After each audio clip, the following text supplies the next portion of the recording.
Hello दोस्तों, welcome back to my channel. आज मैं वांगचन के फैन फिक्शन का चैप्टर 3 एक्सप्लेन करने जा रही हूँ। आई होप आप लोगों को स्टोरी पसंद आ रही है। अगर आपने इसका चैप्टर 1 और चैप्टर 2 नहीं देखा है तो इस वीडियो को देखने से पहले वो 2 चैप्टर देख लीजिए, क्योंकि तभी जाकर आप लोगों को स्टोरी समझ आएगी। अब चैप्टर 3 की शुरुआत वहीं से होती है जहाँ उन सब के सामने एक ग्लोइंग स्क्रीन शो होता है। वो ग्लोइंग स्क्रीन हिलने लगती है। उस स्क्रीन में उस समय का सीन दिखाया जाता है जब वी वुचान यिलिंग का कुल प्रमुख बना था और वो ग्लैमर हॉल की सभा में हवा की तरह आया और हवा की तरह चला गया। उसके वहां से जाते ही उस ग्लैमर हॉल में मौजूद सभी लोगों के ऊपर एक बड़ा सा तूफान आ जाता है। उनमें से कई लोग फिर से अपनी सीट में बैठ जाते हैं। दूसरी ओर जिन ग्यांग्यांग जहाँ पर उसकी सीट थी वहाँ पर वो गुस्से के चेहरे के साथ खड़ा था।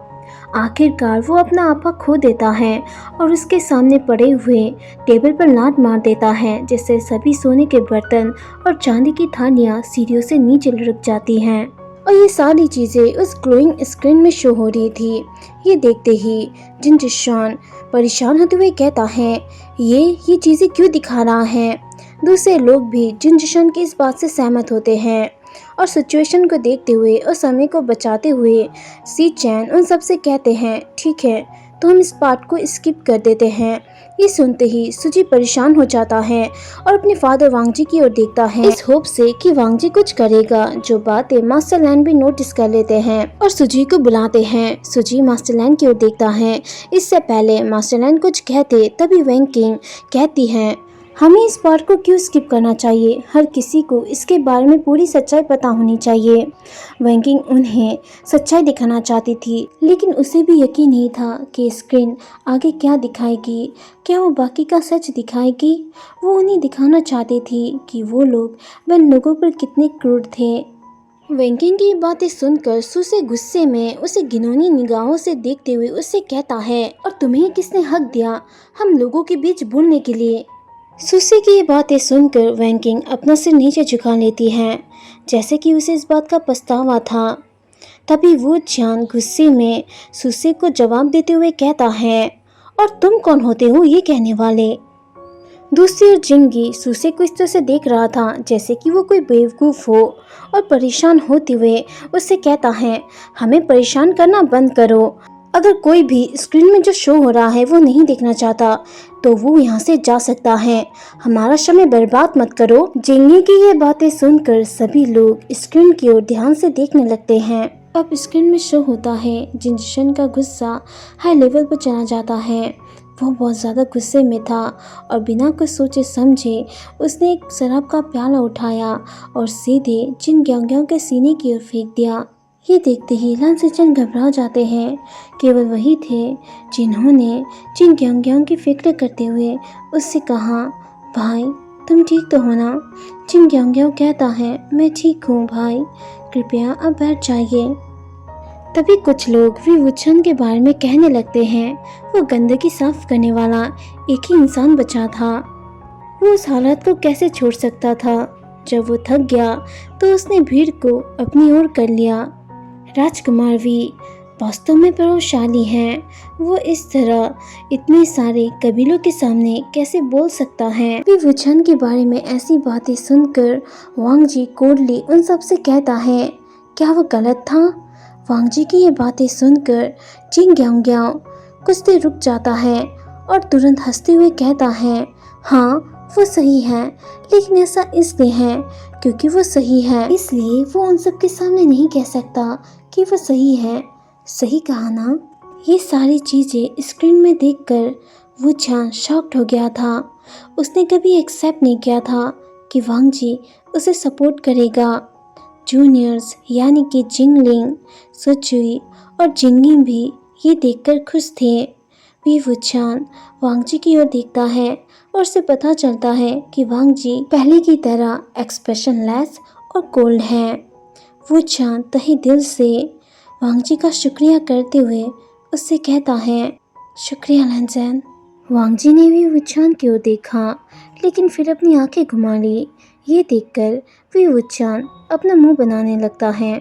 दूसरी ओर अपने माता पिता का ऐसा बिहेवियर देखकर सुजी अपना सिर हिलाता है लेकिन मास्टर लैन को अपने मूल्यवान भतीजे वांगजी का ये बिहेवियर बिल्कुल पसंद नहीं आता। वो वांगजी से कहते हैं, वांगजी तुम इस शैतान का साथ क्यों दे रहे हो? अब तुम आचरण का नियम लिखोगे। ये सुनते ही वांगजी ने बिना किसी हिचकिचाहट के मास्टर लैन से कहा, मैंने जो किया वो गलत नहीं था।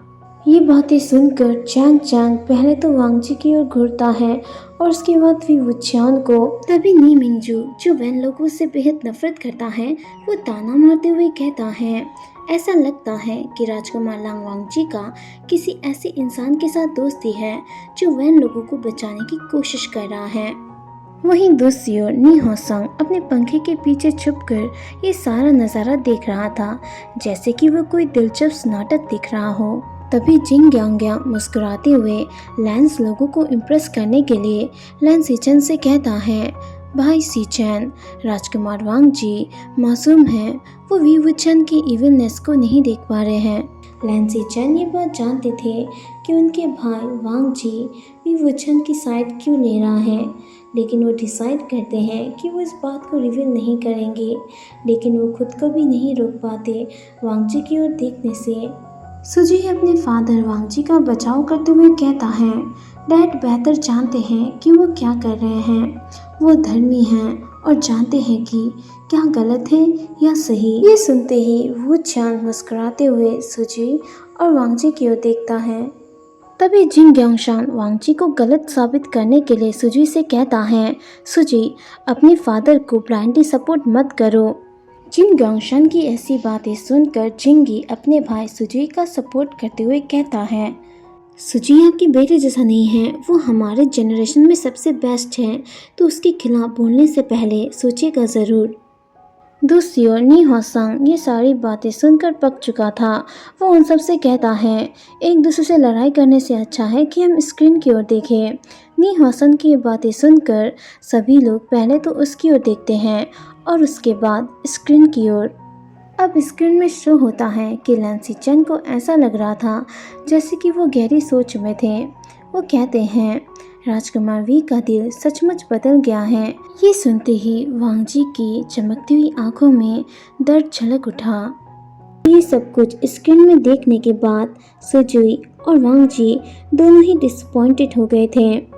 वो दोनों ही लैन सीचन की ओर अपने दर्द भरी आंखों से देखते हैं, लेकिन कुछ नहीं कहते। अब तो लैन सीचन खुद से ही बहुत ज़्यादा डिसअपॉइंटेड हो गए थे। वो अपने भाई वांगजी और वी वुचन की ओर देख भी नहीं पा रहे थे। वो जानते हैं कि वो दोनों ही उनकी ओर ही देख रहे हैं। जब वी वुचन ने लैन सीचन की बात सुनी तो वो दुखी हुआ, क्योंकि वो उनका बहुत सम्मान करता था। वो उनके धर्मी होने के कारण उन्हें पसंद भी करता था, लेकिन उसने कुछ नहीं कहा क्योंकि वो पहले ही गलत साबित हो चुका था।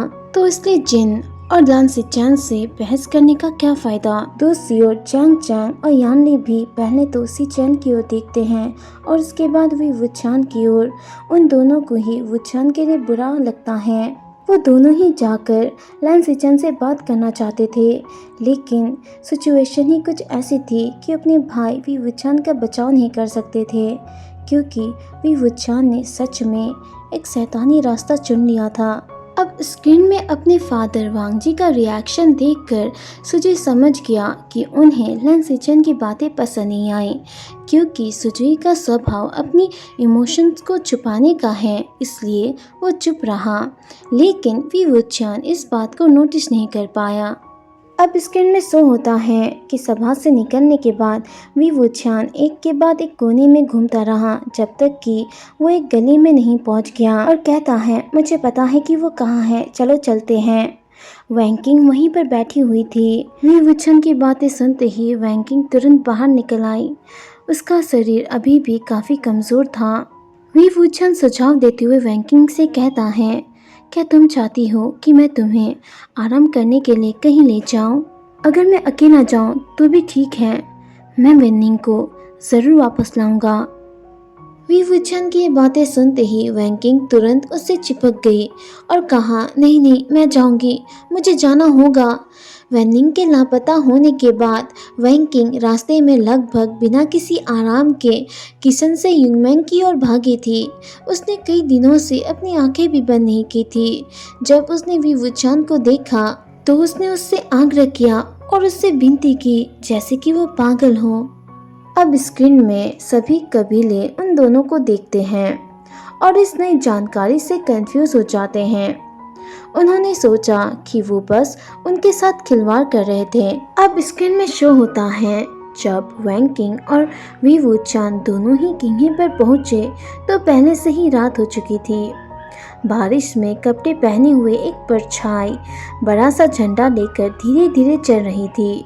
जब उन दोनों ने पास जाकर देखा तो उन्हें पता चला कि वो परछाई एक औरत की थी। ये देखते ही वैंकिंग चिल्लाई, दादी ये मैं हूँ। वैंकिंग ने दादी से पूछा, दादी वैनिंग कहाँ है? चौथे चाचा और बाकी लोग कहाँ हैं? वैनिंग कहाँ है? दूसरी ओर हमें दिखाया जाता है कि सभी कैदी भयानक रूप से पीले पड़ गए थे। उनके कदम घिसट रहे थे। उन्हें आध्यात्मिक शक्तियों या किसी अन्य उपकरण का उपयोग करने की अनुमति नहीं थी। और ये सब कुछ उनके साथ इसलिए हो रहा था, न केवल लैंगनिंग के संप्रदाय के उनके खिलाफ सावधानियों के कारण, बल्कि इसलिए भी कि उन्हें दंडित किया जाना था। ये स्क्रीन में देखते ही सभी लोग शॉक्ड हो गए। नी मिंजू तो बहुत ज़्यादा गुस्सा और शॉक थे। इसमें कोई शक नहीं कि वो वैन लोगों से नफरत करते थे, लेकिन उन्होंने ये उम्मीद नहीं की थी कि जिन कबीला इन बातों को छुपाने के लिए लोगों के शब्द का इस्तेमाल करेगा। दूसरी ओर जिन जशान को अपने रहस्य की इतनी आशा नहीं थी, उसे कुछ समझ ही नहीं आ रहा था और वो कुछ रिएक्ट भी नहीं कर पा रहा था। यहाँ तक कि जिन ग्यांग्या और जिन ग्यांगशान ने भी किताब को कुछ ऐसा दिखाने के लिए कोसा जिसे कम से कम अभी सबके सामने शो नहीं किया जाना चाहिए था। स्क्रीन में ये सब कुछ देखने के बाद लान सी चैन डिसअपॉइंटेड होते हुए जिन ग्यांग्याओं से पूछते हैं, जिन ग्यांग्याओ ये सब कुछ क्या है, क्या तुम मुझे बताओगे? जिन ग्यांग्याओ के पास शब्द ही नहीं थे, लेकिन फिर भी वो इतना कहने में कामयाब रहा। वो लान सी चैन से कहता है, भाई मुझे नहीं पता, यहाँ पर ज़रूर कोई समस्या होगी। यकीन मानिए ये सच नहीं है।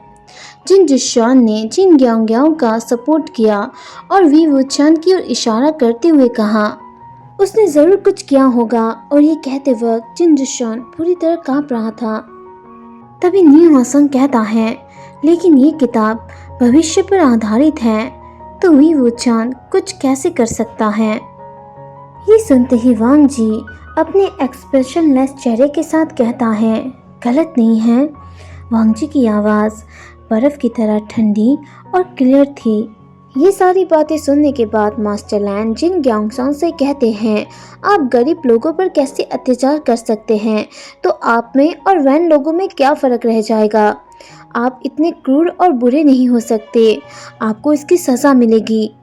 अब मास्टर लैन को वांग जी पर गर्व महसूस हुआ कि वांग जी उस सच्चाई को देखने में योग्य था जिसको दूसरे लोग अवॉइड कर रहे थे। तभी नी मिंजुंग ने गुस्से के साथ उन सबसे पूछा, इसके लिए कौन जिम्मेदार है? क्योंकि यहाँ तक वो वैन लोगों के साथ भी अन्याय बर्दाश्त नहीं कर सकते। जिन ग्यांग्या नी मिंजुंग से कहता है, भाई मुझे लगता है कि हमें बाद में इस बारे में शांति से बात करनी चाहिए। और इस सिचुएशन से बचने के लिए जिन ग्यांग्या के पास से ही एक अच्छा सा आइडिया था जो वो कर सकता था। अब जिन ग्यांगशान उन सभी लोगों से कहते हैं, मैं आप सभी लोगों का एक्सप्लेनेशन का इंतज़ार कर रहा हूँ। जिन ग्यांगशान के ये कहते ही सारे जिन कबीले के लोग उनकी ओर देखते हैं। अब स्क्रीन में शो होता है। वहाँ पहुँचने के बाद वी वुचान इधर उधर देखने लगता है और वो कहता है, सभी लोग यहाँ हैं। जैसे ही वो कहता है, उन सभी लोगों के चेहरे एक पल के लिए जम से गए। एक इंस्पेक्टर वी वुचान की ओर मुड़ा और कहा, ये यही हैं। वी वुचान ने कहा, ठीक है, फिलहाल मैं मान लूंगा कि सभी जिंदा लोग यही हैं, तो फिर बाकियों का क्या? ये सुनते ही वैंकिंग लड़खड़ा गई। जिंदा लोगों की तुलना में बाकी लोग केवल मरे हुए ही हो सकते हैं।